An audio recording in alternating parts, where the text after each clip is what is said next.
Cloudcast Media.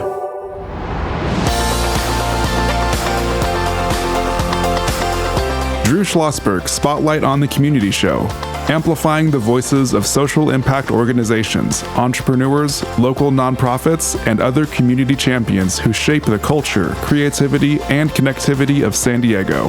Brought to you by Mission Fed Credit Union, bringing good things to San Diego for over 60 years. Learn more about what is good for you and good for all by visiting www.missionfed.com. I'm Drew Schlosberg of Cloudcast Media, and always a fun day when we have our friends in from the Media Arts Center, San Diego, Diana Cervera. She's the Community Engagement and Programs Manager. How you doing, Diana? I'm doing well. I'm happy to be here. Yes. Is Ethan still working for you folks? Ethan is still there. Right. So Ethan and I have known each other almost, I think, when he first came on the podcast, I want to say almost 20 years ago. How long has he been at Media Arts Center? Well, this year we're celebrating the 33rd edition. Right, exactly.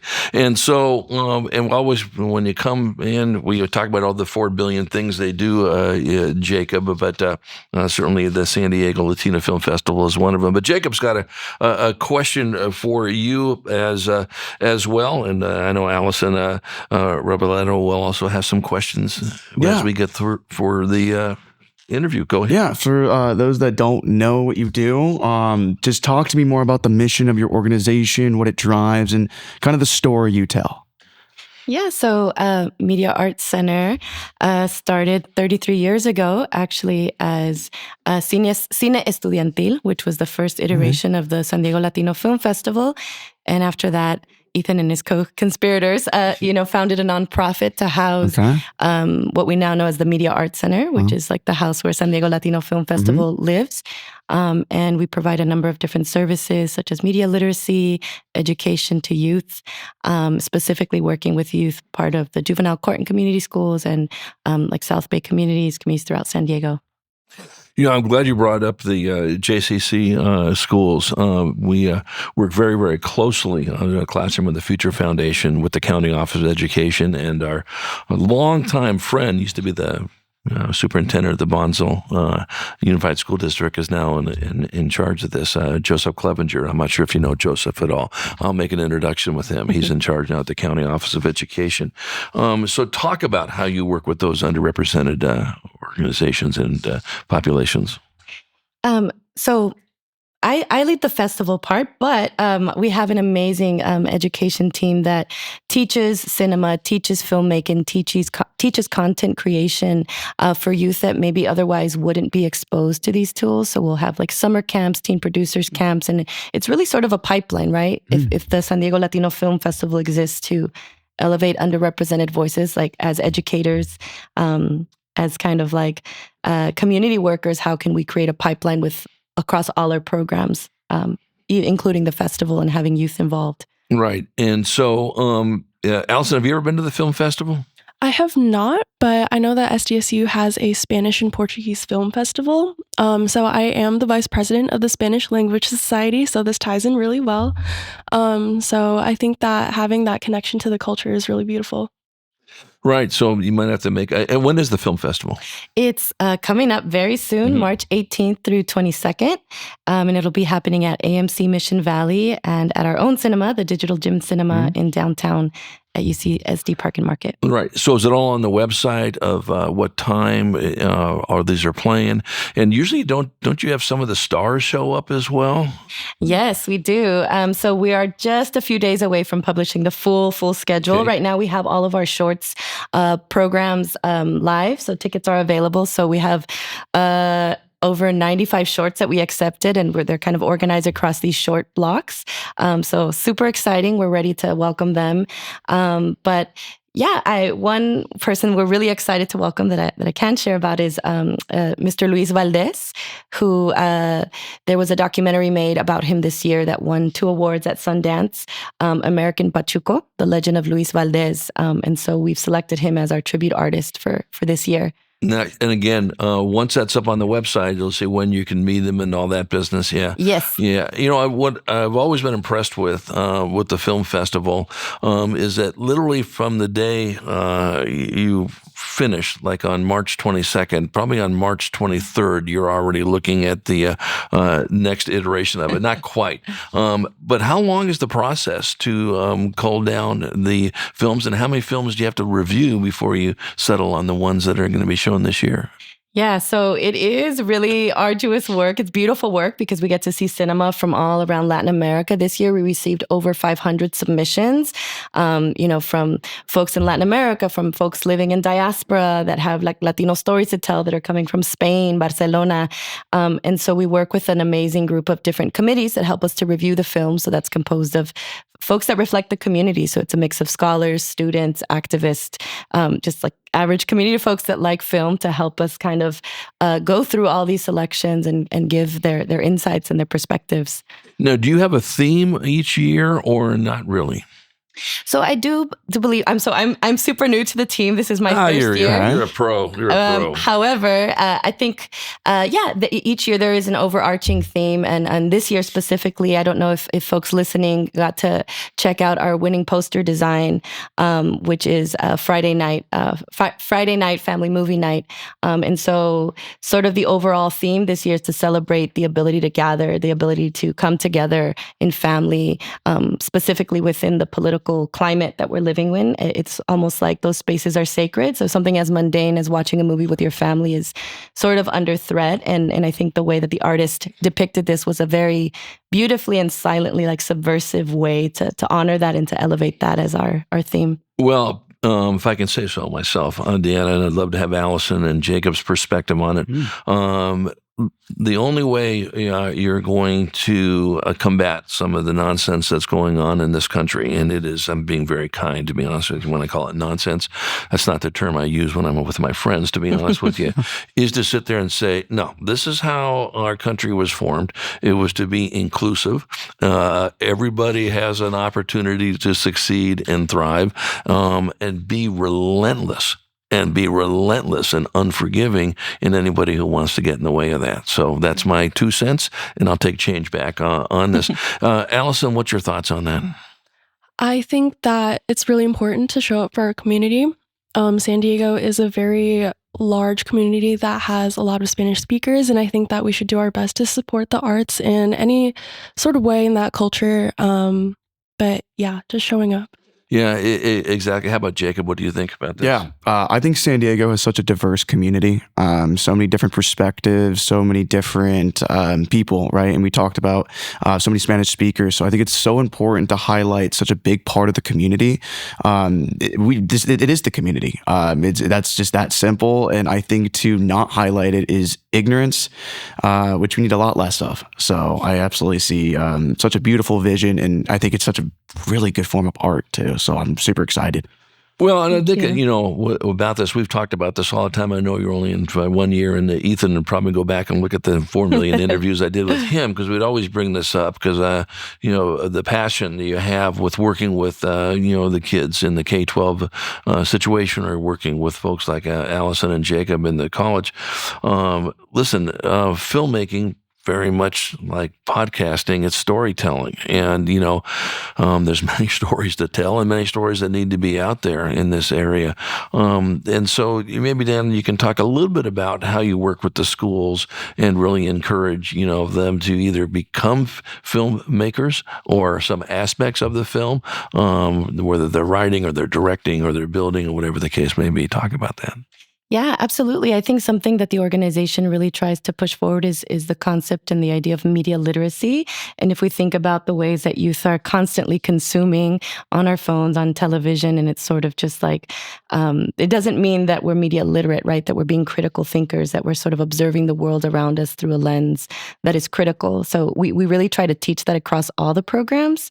And I think a huge part of that is also exposure and bringing students to our cinema. So part of the, that's like a year-round thing, like having the students come to the cinema. But during the festival, we have a program that runs that you all are supporting the Tu Cine program, where we have elementary, middle school, and high school youth get to watch the films that are happening in the festival, to learn and to see films and perspectives that they might not even be learning in their classrooms. Yeah, there's no question about it. We're chatting with Diana Cervera. She is the Community and Engagement and Programs Manager for Media Arts Center. I'm Drew Schlosberg of Cloudcast Media, listening to another edition of Drew Schlosberg Spotlight on the Community Show. We're in our 20th year, nation's longest-running community podcast, brought to you by the unbelievable folks at Mission Fed Credit Union. 60 years of just doing great things in the community, whether it's supporting the arts, the film festival, or it's food insecurity, or it's Alzheimer's, or financial literacy. They are absolutely shoulder to shoulder with everybody, joined by my phenomenal co-host Allison Rebelado, of San Diego State Journalism and Media Studies senior, joined by her colleague Jacob Saletta, who was not only in the same class of Dave Oates and San Diego State, is also a host of the campus radio station. We come back from break. Diana, I want to talk about the teen, producers project. We sort of touched based on that a little bit. And then what can our listeners do to support the work? Obviously, go to the film festival, to say the least. But, are there other opportunities? Can they volunteer? Can they donate? The film festival is the 18th to the 22nd, and then there's other things happening that are 51 plus weeks of the year as well. But I do want to get back to the judging process. I'm always fascinated about how that process works when you have 500 films, and how do you narrow it down to what it is, and so forth. And do people fight to be on that judging committee? When we return with a friends from Media Arts Center San Diego after this short break. When you do your banking with Mission Fed, you get great rates on auto and home loans. That's good for you, but something good also happens for a lot of other people. We're not for profit, so we put money back into the community to help lots of great nonprofits to keep San Diego strong. So you're not just getting something good, you're doing something good. Come to Mission Fed. It's banking that's good for all. Brand amplification is the DNA of Cloudcast Media, and our code is the powerful blending of sound, voice, and storytelling to lift local brands and their communities. Whether it is our Brandcast, Schoolcast, or Causecast platforms, the unifying ethos is all about this community, the one you call home. If you dare to dream and want to explore the brand amplification of Cloudcast, a national leader in local podcasting and other Winfluence strategies, please visit us at cloudcast.us.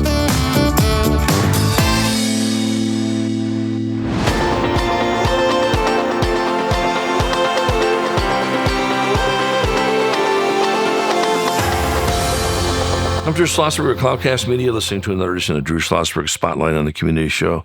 Brought to you by Mission Fed Credit Union. We have Diana Cervera on. She is the Community Engagement and Programs Manager for Media Arts Center San Diego, putting on its annual San Diego Latino Film Festival, March 18 to the 22nd, joined by my co-host, Allison Rebelado, and she is a student at San Diego State in Journalism and Media Studies, a senior, joined by her colleague, Jacob Saletta.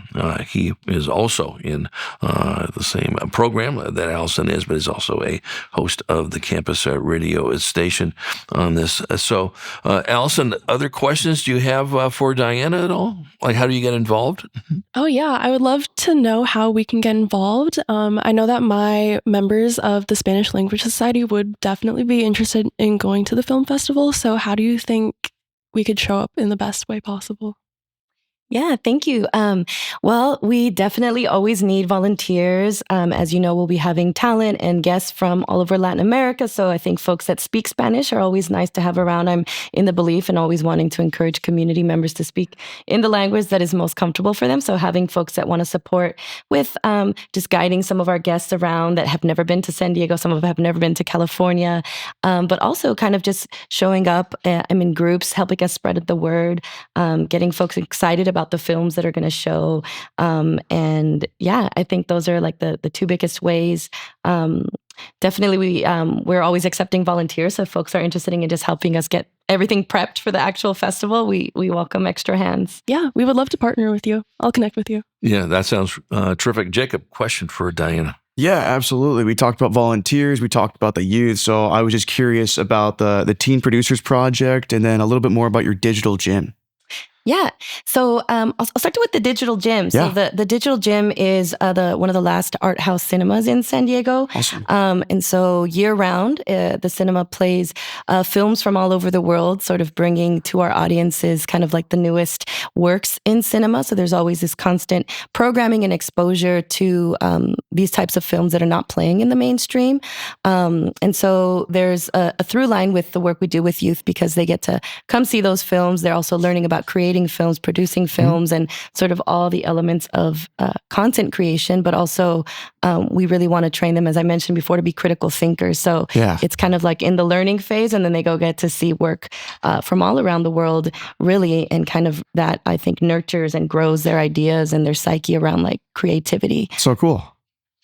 And then the Teen Producers Project, is that something that you go to the schools with, or they come to you, or both? I think it's a mix of both. Yeah. So we have our amazing teaching staff that goes to the schools, and they run 6 to 8 week long curriculums on just different production methods. So it could be like documentary, just like narrative filmmaking. So they're learning all the elements of like camera work so that they can be also able to confidently go and film something on their own. You know, I got to tell you something funny. I'll start with Allison on this, and I'm not sure if you've been in it, but have you done films at all and part of the group you're working with? I have not, no. Right. So how about you, Jacob, any films? Just a little bit. I mean, I think that's more through like my major, but nothing that's even in the vicinity of this. So I'll never forget this, and maybe it's only me that likes to laugh at it. When I was taking a community college English class, full disclosure, I was not doing too well in the class because I didn't show up right then. So the teacher anyway, liked me for whatever reason. I said, listen, what can I do to bring my grade back up? And I got an idea. Can I just do a film based on one of the short stories we've read? You're going to do a film on this? I go, yeah. How do you know anything about filmmaking? I know nothing about filmmaking, but I do have a projector. This is really dating me over here. And I have a machine and I know how to splice and stuff. And she goes, if you can do that, I will absolutely. So we came up with a stupid script that was tied to some story, and I got all my friends involved, and we filmed it at my house. We did commercials. I've got to find this thing. It is so sophomoric. But she goes, you put this thing together, showed it to the whole class. Class is on the ground dying a laugh. It was sort of funny. Can I just tell you the learning I got from doing that was phenomenal, scripting it out, directing, acting. And obviously you look at this thing and go, a moron could have done this. I said, well, a moron did do this, in this aspect of it. But the skill sets that are involved, to do what you're doing with this team product and all that is huge. I'm a former curriculum developer for San Diego Unified, and I still have a curriculum product. But I maintain if you just sat there and taught how to do filmmaking, you could teach science, language arts, history, social studies, pick a topic, okay, math, just from filmmaking. Talk about that. Absolutely. I love that question, and thinking more so about like how art accompanies things in this really powerful way. And so we think about it from education, right? Like exposing youth to this thing that seems like far out of their reach. Like, because when we think of filmmaking, we think of Hollywood, we think of this thing that's like untouchable. And I think part of the mission is to make that accessible. But I think thinking about, for example, the festival, right, which is kind of like this pipeline maybe that gets you closer to Hollywood or gets your film closer to these accolades, right? It is also to think about how film accompanies social movement, how film accompanies like revolutionary thought or new ideas. And so kind of, I think for this year's festival, I think it's really rooted in that, like how can film and art accompany movement? Well, listen, we all know that film, like arts, and this is what I love working with Mission Fed Credit Union, they are so laser beamed on the visual performing arts.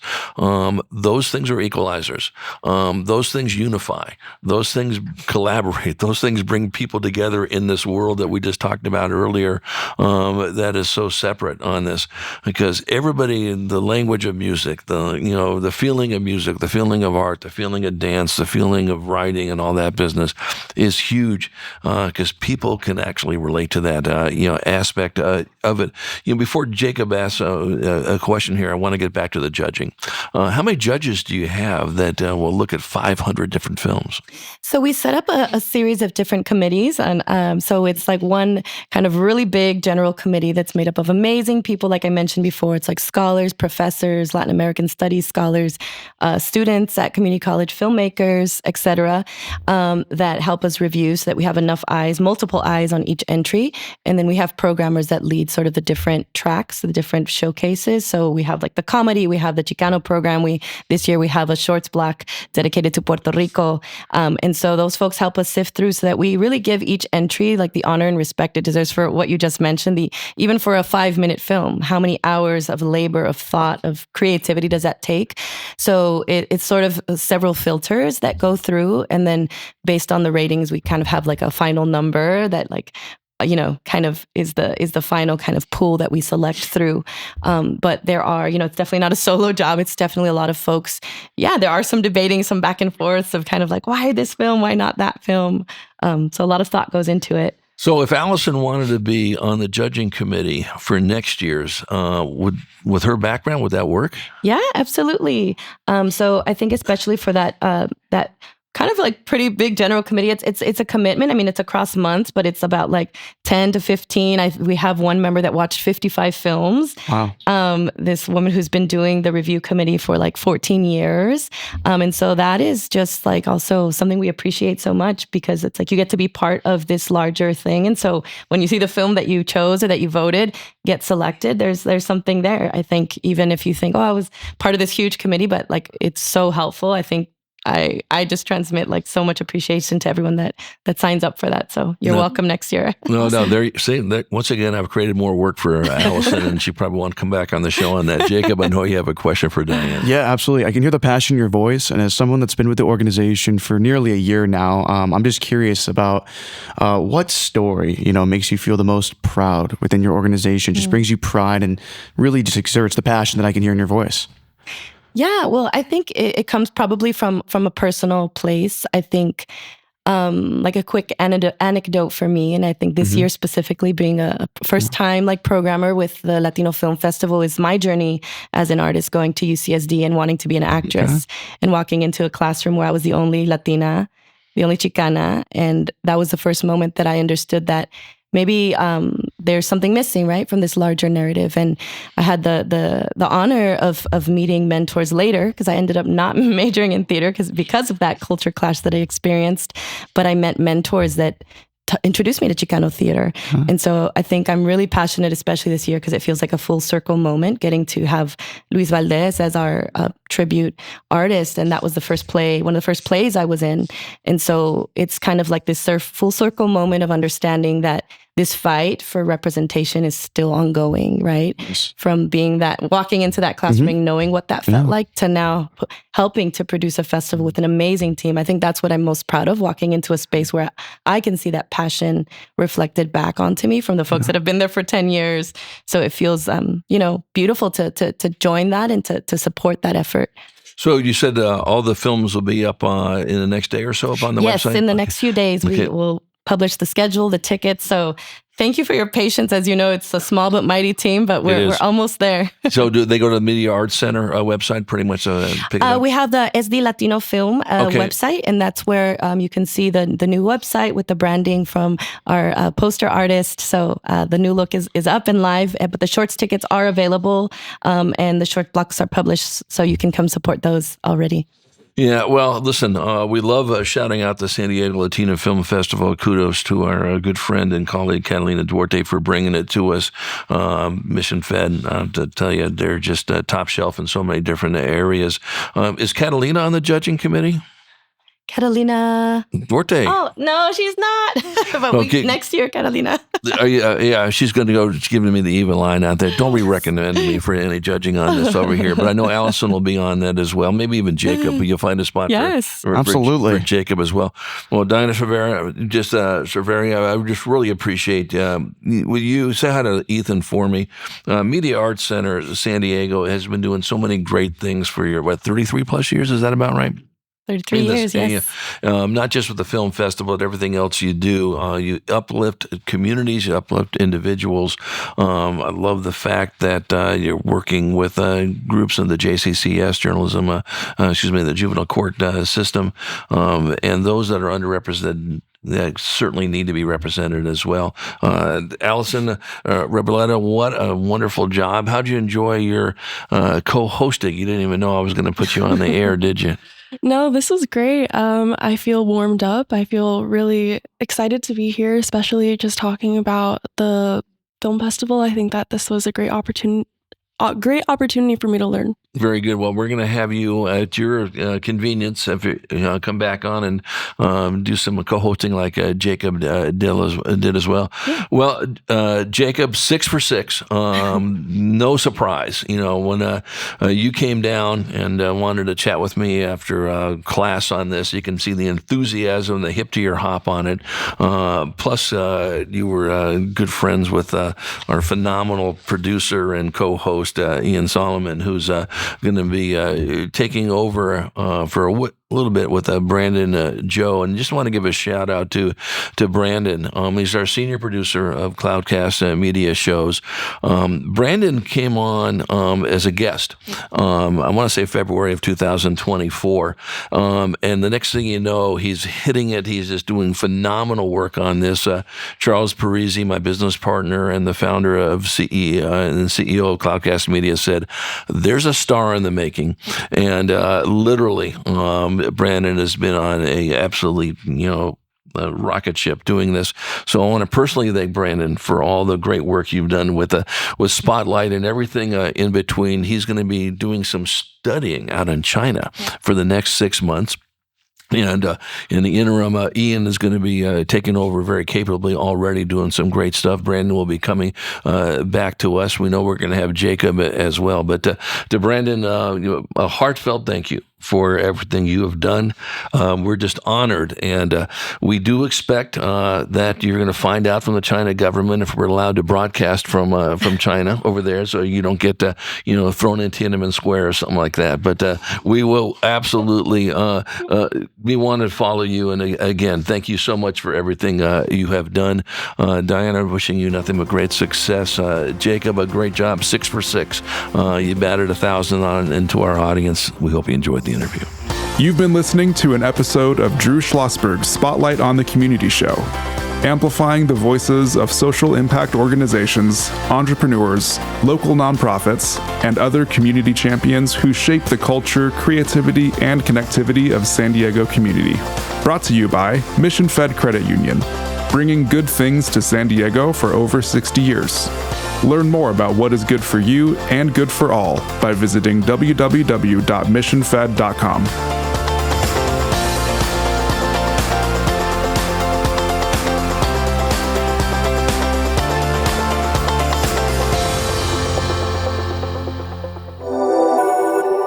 Cloudcast Media.